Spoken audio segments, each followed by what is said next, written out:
Good morning, students. In today's class, you're going to learn Unit 3 Supplementary, The Hour of Truth, Part 2. Before you go to the narration of the story, let's have a short note about the characters. The first character, Robert Baldwin. Robert Baldwin is a protagonist. He leads a simple life with his wife Martha and his son John and daughter Evie. He is working as a secretary of National Bank. He is a man of principles. He is an honest, diligent and hard-working employee. He has been working in the bank for more than 30 years.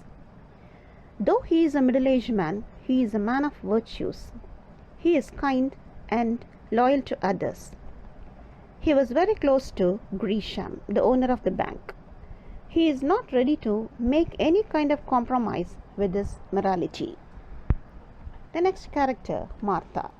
Martha, wife of Baldwin, has a strong belief that her husband will never do anything wrong against his strong principles of virtue. But she was not satisfied of her husband's low salary. The hot cash of $100,000 totally changed her character. She became money-minded and started pressurizing her husband. The next character, John. John is a son of Baldwin. In the beginning, John suspected his father, but later on he came to know the truth and supported him. John has a suspicion that his father must have known about the embezzlement because he is the only witness against John Grisham, the owner of the bank. Since he was named after John Grisham to show their friendship of 30 years, John, the son of Baldwin, is ashamed of the fraud act and feels his name is damaged. Even he feels anger and bitterness against John Grisham for accumulating a huge wealth while his father was underpaid with just $60 a week. John feels justified when he heard about Grisham's imprisonment. Now let's see the next character, Evie. Evie, she is the daughter of Baldwin. Evie has a doubt whether their father is involved in the wrecking of the bank. Though every newspaper mentions about it, her father has not said anything about it.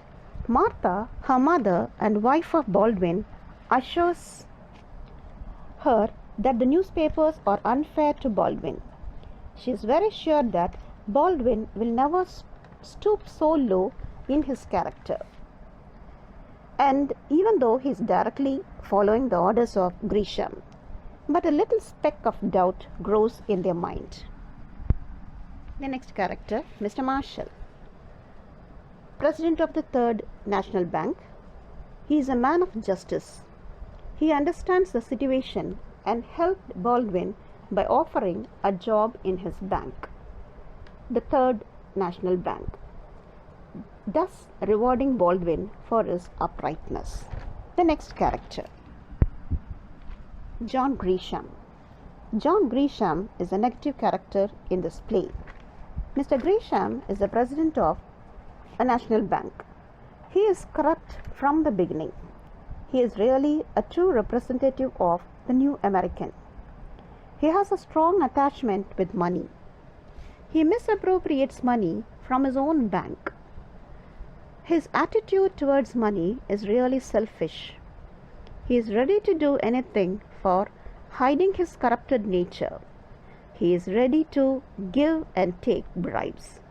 But at the later part of the play, he realizes his mistake and transforms to a new man. Now let's go to the narration of the story, The Hour of Truth by Percival Wilde. Percival Wilde's play,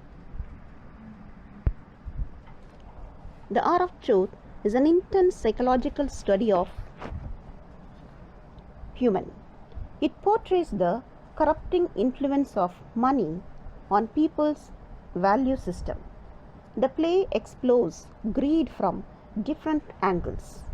Almost all individuals in this play are tempted by money, except the hero who has the moral dilemma and believes that his family would support his decision to refuse the bribe offer. The hero's family is contented and express their sympathy for honest Baldwin till they know of the offer of £100,000. They suddenly forget their moral values and principles. In fact, the hero is isolated in his own home and is almost forced to accept Grisham's offer by an effective emotional blackmail. But at the end of the play, the reader realizes the ill-gotten money only brings punishment, deception, frustration, and endless shame.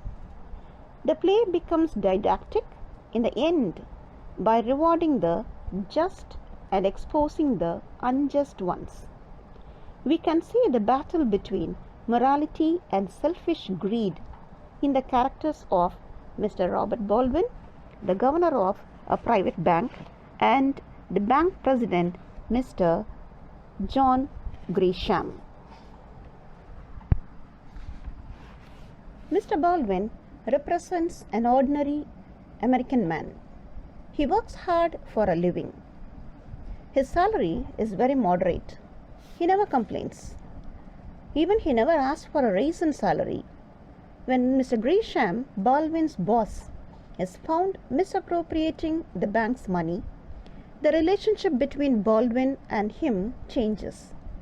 It hurts ultimately the clients of the bank as Baldwin took the whip in hand and forced him to close the bank and compensate the loss to all the depositors. Mr. Baldwin's family is shocked about the arrest of Mr. Grisham, but is secretly happy, for they believe that he had been underpaying Mr. Baldwin.